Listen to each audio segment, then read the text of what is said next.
সিদিনা ঝটপট পনীৰৰ ৰেচিপিটো বহুজনে ভাল পালে। আকৌ এটা পনীৰৰ ৰেচিপি লৈ আহিছোঁ, এনেকৈ বনাই খাই চাবচোন। খুব কষ্ট নাই। এয়া এখন টাৱাত মই অকণমান বাটাৰ দিছোঁ আৰু বিলাহী কেইপিচমান দি দিছোঁ, লগতে পিঁয়াজো স্লাইচ কৰি দি দিছোঁ।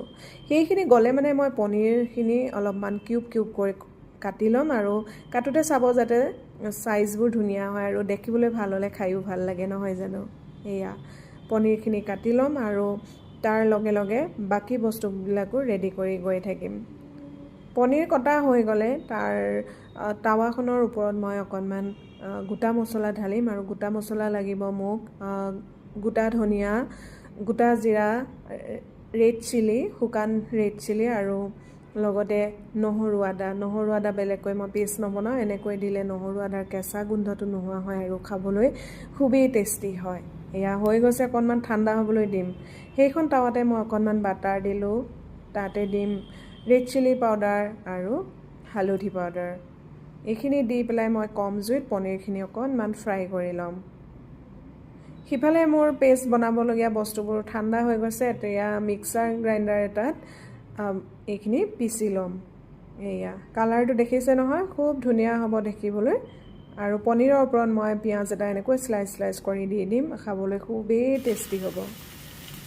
এখন কেৰাহীত অকণমান মিঠাতেল দিলোঁ, তাৰ ওপৰতে দিলোঁ গোটা ধনিয়া, জিৰা, এটা শুকান জলকীয়া আৰু হালধি দিলোঁ। হালধি জোখমতে দিব লাগে যাতে পনীৰতো দিয়া হৈছে গোটেইখিনি বেলেঞ্চ হৈ যায়। এয়া এতিয়া পেষ্টটো দি পেলাই মই লৰাই ভাজি থাকিম আৰু অলপমান নিমখ দিম জোখমতে। তাৰ ওপৰতে দিম অকণমান মছলা, জিৰা পাউডাৰ আৰু ধনিয়া পাউডাৰ। এয়া লৰাই অলপমান পানী দিম, যিহেতু মছলাখিনি কেৰাহীত লাগিবলৈ আৰম্ভ কৰিছে। অকণমান পানী দিম আৰু পানীখিনি জোখমতে দিব লাগে, যিহেতু পনীৰৰ তৰকাৰীত পানী বেছি হ'লে খাবলৈ বেয়া লাগে। এয়া পনীৰ আৰু পিঁয়াজখিনিও তাৰ ওপৰতে দি দিম। পনীৰ বনাওঁতে অকণমান যদি বাটাৰ দিয়া হয় খাবলৈ খুবেই টেষ্টি হয় আৰু ল'ৰা ছোৱালীয়ে খুব ভাল পায়।